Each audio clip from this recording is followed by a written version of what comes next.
Today we're doing a quest on B12. This one's from Liz.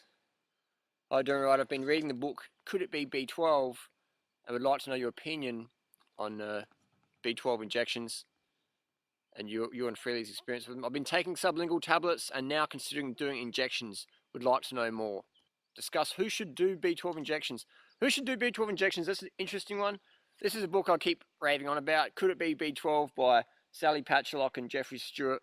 Really good book, interesting book to read. I mean, I read this a couple of years ago now, and it's definitely opened my eyes up to a lot more things. A lot of people say that B12 deficiency is just a vegan thing, but if you actually read the book and read the clinical studies, this is not like, some hearsay. This is clinical studies in this book, and it's full of them. So definitely a book I encourage people to read if you want to get up to date with the latest research and studies on vitamin B12, because it's a subject that always comes up. So educate yourself. Could it be B12? This one here talks about a 4-year-old boy diagnosed with autism, and they're using B12 therapy to overcome that. A 35-year-old butcher who started wetting himself and could no longer walk steadily, and an 86-year-old man who became delusional and killed his wife. A 54-year-old woman experiencing paranoid delusions and violent outbursts coupled with symptoms her doctor diagnosed as multiple sclerosis. So it's quite interesting. I've got a friend who was diagnosed with MS, and she got tested for B12. B12 was very low, so she started eating raw animal products. She was eating cooked animal products before, tested low on B12, started eating raw animal products with the intention to raise her B12 serum levels. Never happened. So she started taking supplements. That never happened either.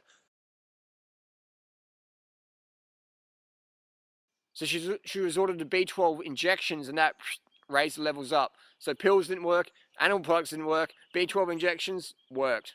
And now she's living a sort of normal life again, She doesn't have the MS like she used to. She's working, doing what she wants to do. So that's a pretty miraculous recovery there. Another example is my housemate in Adelaide currently. He's been a raw foodist for over 10 years now, and he eats raw animal products.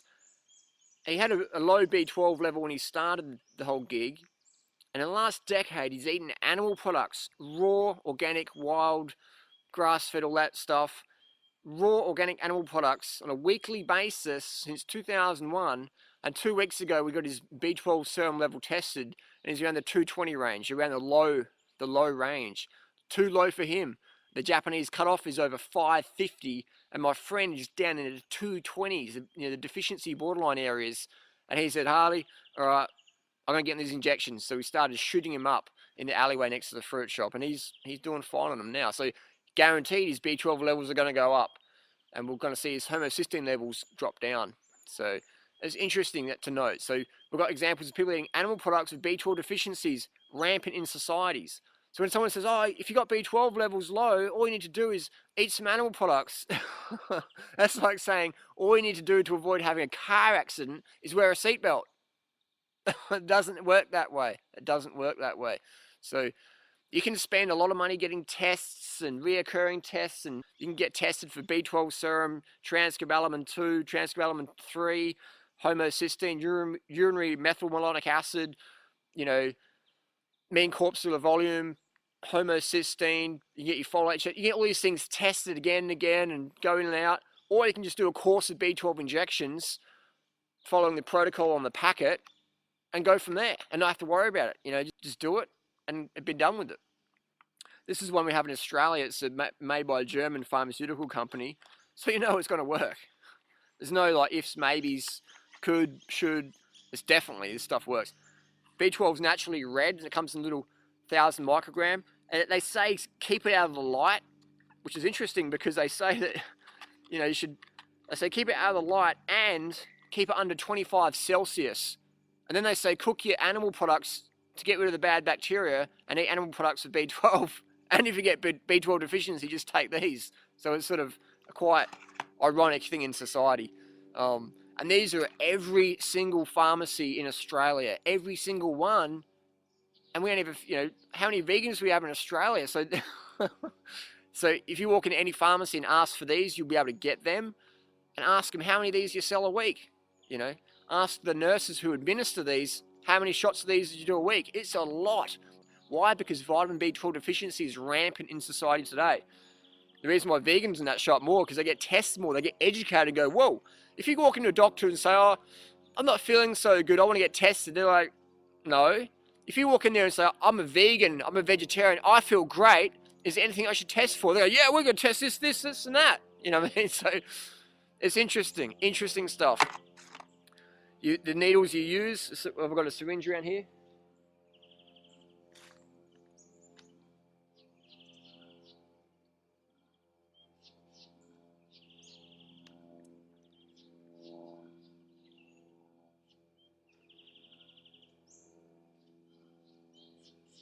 Can you hear that?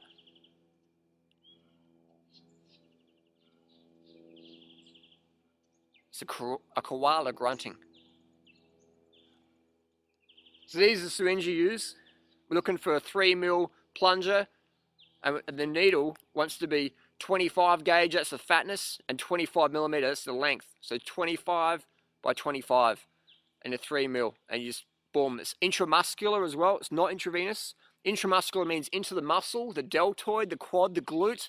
If you're not experienced, get someone to help you do it. You know what I mean? If you're experienced, boom, pop it in. Myself, I do it myself because it saves time and money waiting in doctors' offices with, screaming kids and smoking cough people and on doctors' egos and people who are overworked and all that money time system thing. Doing it yourself, boom. I used to be very phobic of needles, and I've studied how to do it. I asked my nurse friends and doctor friends, give me some advice and things like that.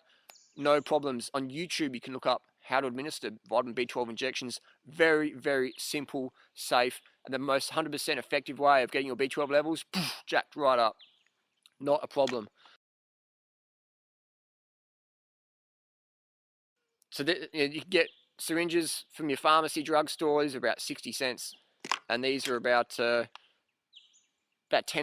a box, so $3 per ampule.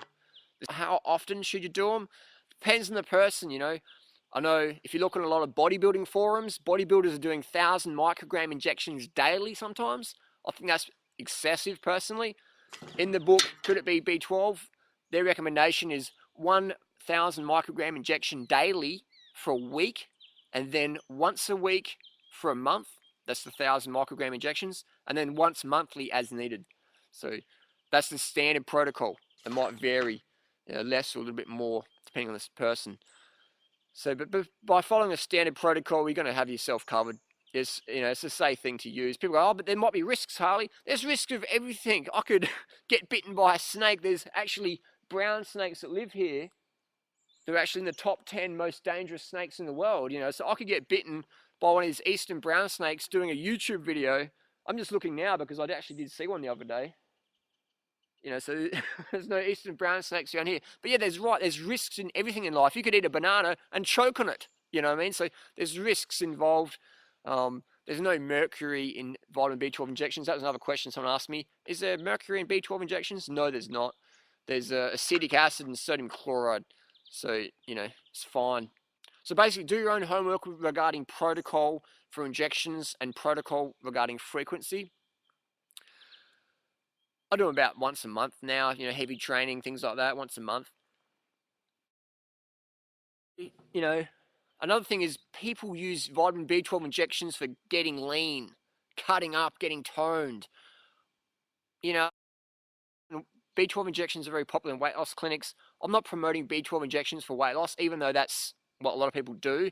I'm promoting them because I understand that a lot of people come over this lifestyle, as I did with celiac disease, Crohn's disease, a lot of adrenal issues, things like that, that are related to B12 deficiencies or can cause these things. So I'm promoting B12 injections for people who've had health issues in the past and just want to be sure. It's not about becoming a hypochondriac and going, oh my God, what about this, what about that? It's just simple injections, boom, cheap, safe, effective, done, forget about it, you know what I mean? So people using them for weight loss and muscle building, sure, you do that, but I'm not promoting it for that, so let's just be clear on that one. Even though people using them claiming that they get a lot better fat metabolism using B12 injections, I'm not claiming that, even though it's out there. So yeah, it's very, very simple thing. So what about sublinguals, Harley? You can do sublinguals. Well, sublinguals might work. B12 injections definitely work. So in a world of might or definitely, I'm going definitely. But you can do sublinguals if you want, whatever. You do whatever you want. I'm just giving my opinion and my experience in this video. What was another question we had? So what are the cons? Harley, what's the cons? Well, I'm trying to think what the cons are. For me, the cons were, what's the cons? Maybe a bit of like, sometimes it stings a little bit for maybe 20 seconds. Bit of a sting, just like just like nothing. That's the only con I can think of. It costs money. It's probably cost me $60. I've had probably 25 injections in the last couple of years. It's probably cost me 60, 70, $80. So a bit of money there. But I know a lot of people, depending on what country you're listening in, you can spend hundreds of dollars on testing. So that can be outweigh just spending 30, $50 doing a course of injections and boom, jacking your levels right up there. So cons, I can't really think of any genuine cons. Pros, we definitely take care of any vitamin B12 issues. Guaranteed, take care of those. I actually did some extensive testing over time and realized my body does not produce enough intrinsic factor. And I didn't even know what intrinsic factor was until 2 years ago. It's so you're learning constantly on this path. That's what I love about it. You're always learning something. And I used to be really anti-supplement, and I am to a large degree. But if you have a genetic issue, like if you're a type 1 diabetic, you need insulin. If you lack intrinsic factor, you need B12 injections. I'm not going to stand back and say, well, that goes against my beliefs. It's like, no, if you need that, you need that. And in pharmacology today, we have all these wonderful things to use. Sure, we have 99% of it's absolute rubbish, cancerous, toxic, genocide stuff, but we have the little things like B12 injections, or people are born with pancreatic issues, or various things that are very helpful. And if you didn't have them, you'd die. So I hope that answers the question. Does animal products raise your B12 levels? Definitely not, because if it did, no meat eater would have B12 deficiency, but we see meat eaters rampant in society. The Framingham study said 40% of their test studies had showed up B12 deficiency or low to borderline levels. My raw housemate animal eaters, B12 deficient. Actually, all of them have been. And I've given five different non-vegan people injections in the last fortnight. 5 meat eaters given B12 injections because they've got B12 deficiencies. So anybody can have a B12 issue. Doesn't matter what you eat. If you're a vegan, if you're eating roadkill, whatever.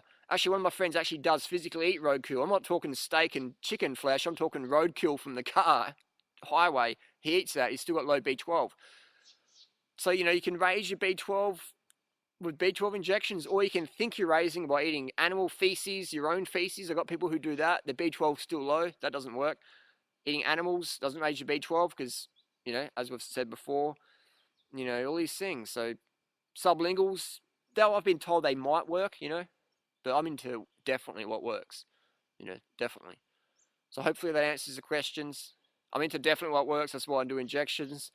Very safe, effective. Do your own homework. Learn more on the subject. Don't just dive right in there, but just, form new beliefs based on your own conclusions. My conclusion is that B12 injections are great. Have I felt any different? I can't physically or mentally say I have, even though I am running and cycling the fastest of my life ever. Yesterday, what's the date today? 8th. Yesterday, 7th of May, I rode up Corkscrew Road and set a PB. I've been riding that hill for 12 years, and yesterday is my fastest time ever up there, period. So I'm the fittest of my life. I don't know about you, but, I am. So I can't say it's just the B12 injections, and maybe it is, though. Maybe B12's got some sort of steroids, and I don't know. But yeah, but seriously, though, do your own homework, check it out, and read this book. Could It Be B12 by Sally Patchlock. Thanks for watching. Any more questions? Sing out.